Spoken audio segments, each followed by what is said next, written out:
And we are back here on Metal Nation Radio, Metalholic Mondays. I am Rustin Rose, your host, and with us tonight, the amazing Steve Blaze of Lillian Axe. You just heard Death Comes Tomorrow from their previous album, The Days Before Tomorrow. Phenomenal album, by the way. But tonight we are here to talk to him about the new live album. How you doing, brother? Hey, Rustin, how have you been, buddy? I have been awesome. You know, I was sitting here thinking while I was waiting to talk to you, 30 years, man. 30 years since the band started. Well, 31 technically now. But 25 since the debut album came out. Yeah, I know, man. Can you imagine? I started when I was, 3 years old, and now look at me. Well, you know, it's amazing in and of itself that any band has that sort of tenure.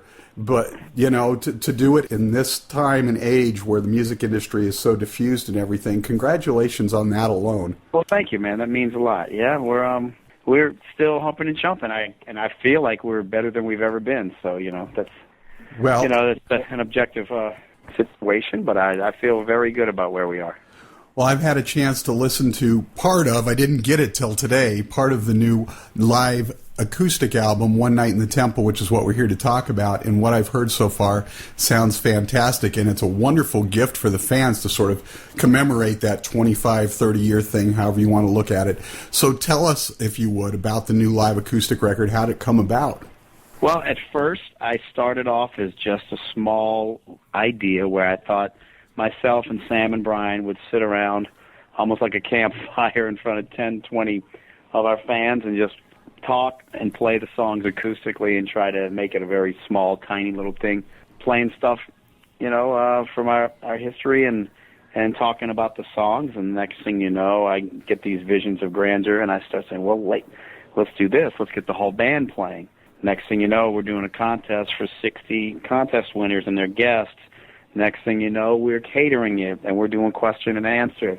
And we're talking, and the whole hour and a half sitting around a campfire roasting marshmallows, playing Lillian Axe songs turns into a 6-hour event with the whole band playing and production and in volume and, semicircle of 100 people sitting around us, and turned into something much, much bigger, a lot more details involved, and 7-camera high-def shoot turns into not only is it a double CD, but now it's a documentary movie of the concert. And so it was, we put a whole lot of work into this thing, man, and I was very concerned, are we going to be able to capture the emotion and spirit of that night? Because it was a very emotional night not only for the band, but for the audience as well. And they really were able to capture the moments very well. So I'm very happy, and I can't sit back and say that we didn't capture the moment. We really did. The team that worked on this, Chris Lecoq that did the editing, man, just nailed it. And it was a great event. One of my top 5 in my music career. And I think that you get so much in the package. I mean, the show, the DVDs are, the audio, 2 discs, 60, 65 plus minutes of music on each one. Then the movie itself is 2.5 hours long. Then we have bonus footage, live bonus footage, videos, and the whole question and answer, hour-long things available on the Blu-ray disc. Just a ton of stuff for a very affordable price and great packaging. So, it's there's nothing that we wished we had done differently on this. It's like VH1 storytellers on steroids. It really is. In between the songs, I talk about the songs. We have interviews, backstage footage, rehearsal footage, setup of the show and the event footage, and we discuss the meanings of the songs. We've got special guests that sang with us and played violin. We've got a song where the crowd sings all the lead vocal. We have special guests in the audience that are pertinent to the songs that we played. And it's a beautiful thing. Absolutely. And it was a very intimate crowd, and you chose such a cool location. I believe it was a Masonic temple there in the bayou. Tell us about how you chose that. Well, the temple still exists as a Masonic temple. The Masons still have their meetings and stuff there. But it was converted into a studio where we did our last 3 records. And it's a big room. And the control room for the studio is right there, so we figured what better place. I mean, it's set up to sound good, and so it's a great sounding room. And, what better place? We're comfortable in there. The room is available. to hold 100 people, and it was just, it was a no-brainer. And the ambiance of being a Masonic temple helped out as well. So on a footnote, the studio actually, that was one of the last major events that happened in there, because they just ran out, the lease ran out, and the Masons decided they didn't want a studio in there anymore. So after being in there for years and years, and so many records being done in there, and this event, they moved to a new location. So it's kind of a fitting that this all this was captured on the video before they moved out. Nice. Yeah, it was funny when in the bits and pieces I watched, it looked so much smaller than that. It really looked like you were just in an oversized living room with just like a few of your closest friends, and I was jealous.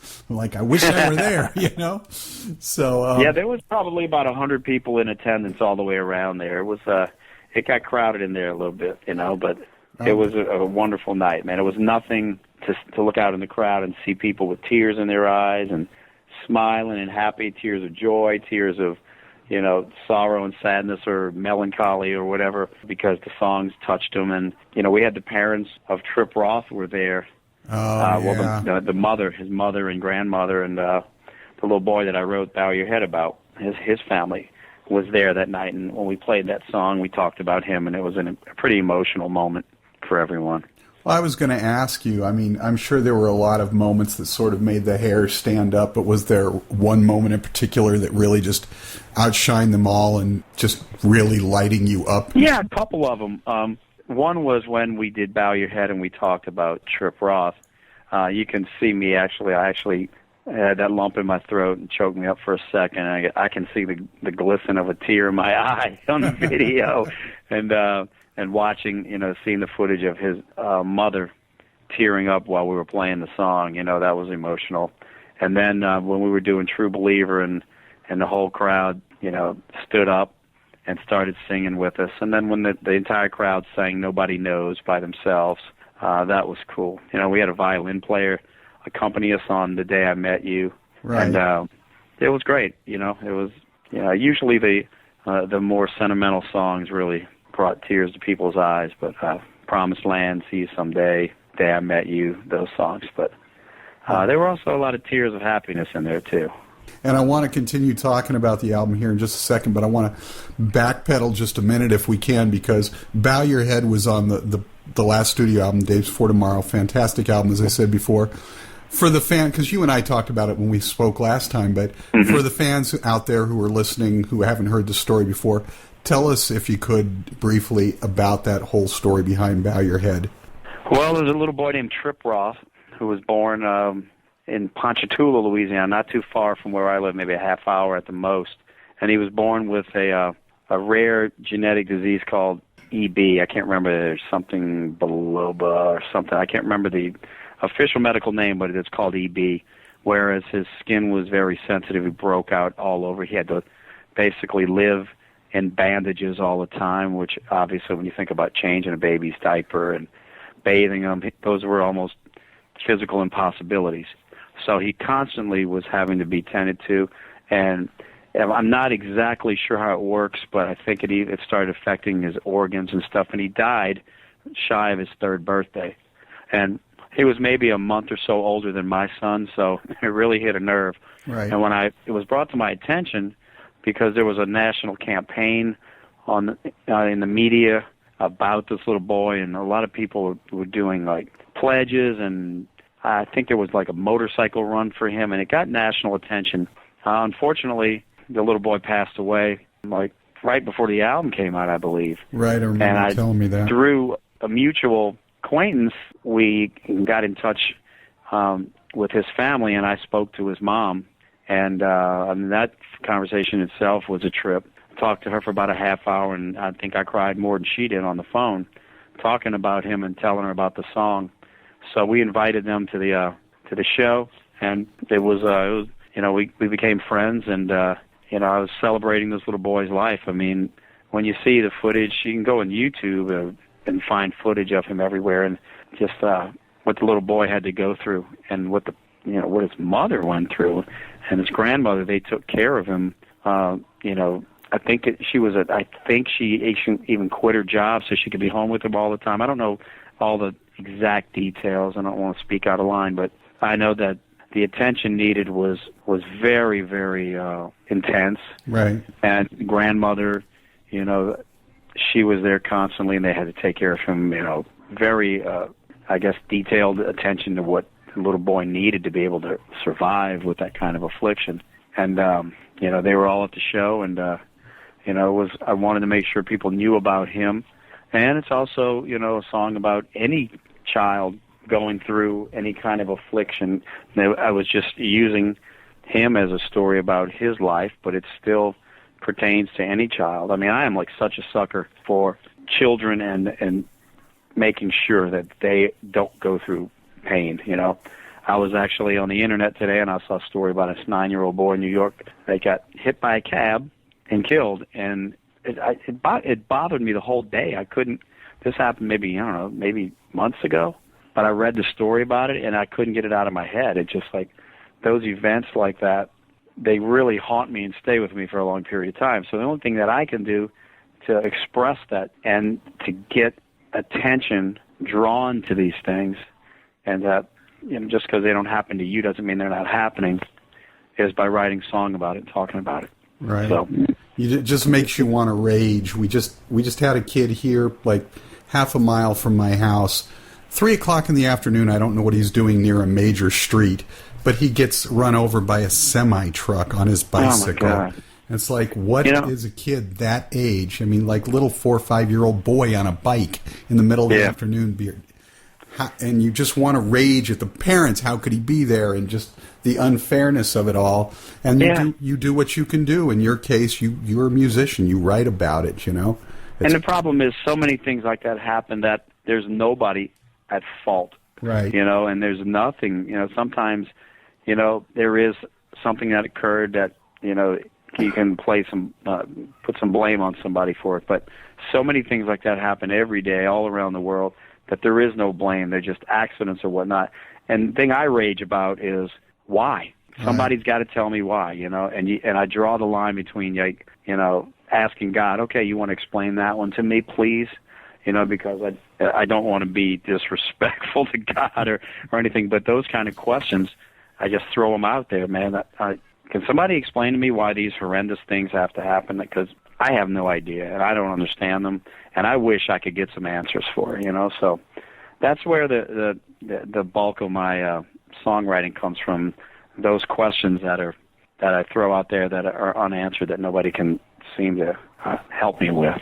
Absolutely, and that is such a beautiful song. So I think we will take a quick break here on Metal Nation Radio, and this is Bow Your Head, and we'll catch you back after the jump. And we are back here on Metal Nation Radio with our dear guest, Steve Blaze of Lillian Axe. Thank you so much for sticking around to chat with us. Oh, my pleasure, man.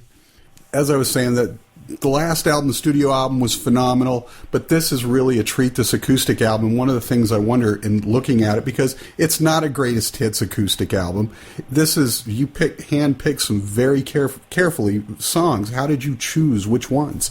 Well, that was, a pretty painstaking situation, too, as well, because, there's so many songs when you have so many records out, you got such a variety to pick from. So we knew that there were some songs that if we didn't do, our fans would find where we lived and hang us, like Ghost of Winter, and of course, True Believer and Show a Little Love. So we had to do some of the more popular ones. We knew that, but I wanted to take songs that I thought not only went from one end of the spectrum to the other, but kind of, were indicative of the variety of types of songs that we have. Dying to Live and then Crucified. Death Comes Tomorrow and See You Someday. I mean, they're fairly opposite ends of the spectrum as far as heavy versus ballady, but they all worked. And I always thought that a great song could be performed and it would transfer well live. If it's a great song, it could be a flute, a tambourine, and it would be a great song. So we listened to what the fans wanted to hear. It wasn't really that difficult we just, if we'd have been able to add 20 more songs, it would have been easier for us. But, we knew which ones pretty much that we really felt needed to be done. And at the end of the day, I was very pleased with the way that they all came across the way that we wanted to. They all showcase the songs. And when you're playing them acoustically, I mean, you really have to be on, because you can't hide behind volume like you can sometimes with live shows with amps and full, 120 dB. You know that you've got to be on. There's a lot of harmony, a lot of vocal harmonies, 2 guitar parts. That even though it's acoustic guitar, there's some pretty busy things going on there. And I tried to still play my solos close to the record, even though I had the limitations of not as many frets. I still had to do a lot of the soloing stuff on the acoustic guitar, which is challenging. But we tried to keep it as close to the album versions and arrangements as possible. And a few things we purposely changed a little bit, some intros and outs here and there, but I'm really happy with everything the way it came out. Yeah, I was noticing when I first started listening, the first thing that caught me was the harmony vocals, as you just mentioned. Those alone gave me chills. They came across so fantastically in that setting. Well, thank you. I think that's a lot has to do with my, being classically trained. I am knowing harmonies, understanding them it's a very difficult thing to do. I'm fortunate because it comes naturally to me, so I'm able to do that. And, in an environment like that, there's a lot of harmonies in Lillian songs. We're kind of known for that. Right. But Brian and I have a really good blend together, and as long as I'm hitting my parts correctly, it sounds good. Because he's, I'm one of these guys that I'm pitch crazy. I can hear something if it's a micro tone off. I'm like, I drive singers crazy in the studio because I'm like, no, that's flat. Let's do it again. That's flat. That's sharp. Do it again. And they're like, it sounds perfect. I can trust me. I know this. Let's do it again. So, which being so meticulous and worrying about minuscule things right now is kind of a torturous thing sometimes. But at the end of the day, you want to give the absolute best performance. On this night, we knew that we were being recorded, so it was like, guys, we rehearsed a lot, make sure that we're on the ball in this, and the band performed real well. So it's very cool. And I've always said, and you alluded to this a moment ago, anytime you can take a song, especially a hard rock or metal song, and strip it back to acoustic, you really find out how strong the song is. Absolutely. Yep, you're right about that. Now, the last time we talked, we were talking about song sequencing and everything, and I sort of wondered, is the sequencing of songs in concert equally as important, particularly in a more intimate show like this? Yeah, it really is. I think sequencing anywhere is. When we do live shows, I pay a lot of attention to that, and especially when we're putting albums out. I mean, even on like studio records, I pay attention to the length of time between songs, the key changes, the tempo changes. I like whenever we put out an album, it's one piece broken up into chapters. Right. That's why, when people go, I'm going to download this one song off iTunes, I'm like, no, you're missing the point. The whole album has a flow, and the whole album is a piece. It's like taking a symphonic piece, and, they're broken down in different segments, but they all work together. That's how I write, and that's how albums are put together. So on this, it was important. We wanted there to be a flow, not only tempo-wise and dynamic-wise, but in theme as well. And, we start off with the blood boiling, and we take them up, and then we bring them back down, and we take it up again, and all inside of that, we interject specialty things like bringing up a guest singer, bringing in the violin player, letting the crowd sing. All those things that are unique, we intersperse those, so there's constant interest and constant emotional flow going. So it is very, very important.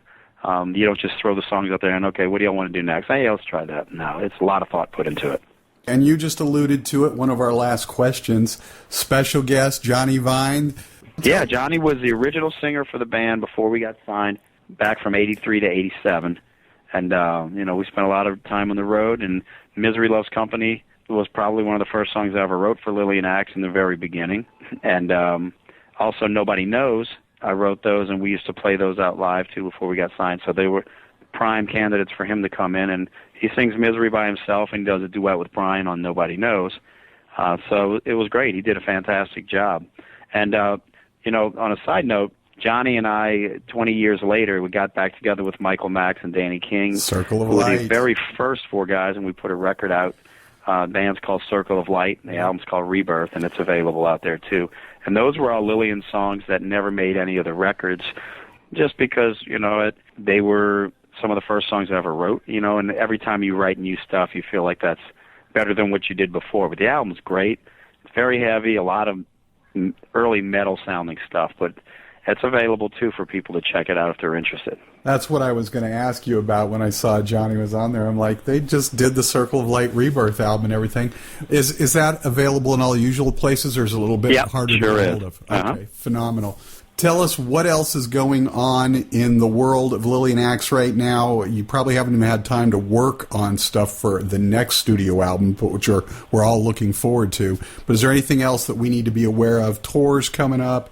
Anything on the... Well, we're going to do some dates like in July. We just got a new agency. So they're talking about doing a few dates in July and then starting out in September throughout the South and maybe up even into the Northeast.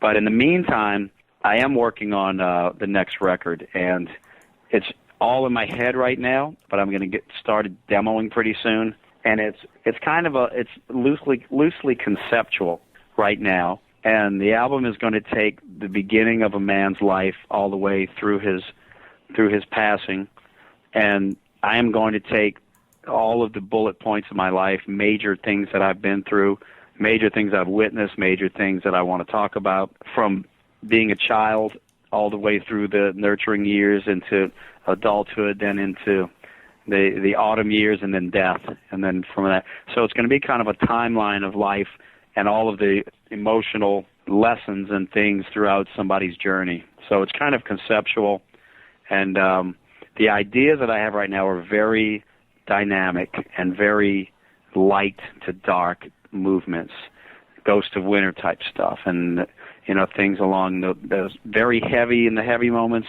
and very beautiful and orchestral in the light moments.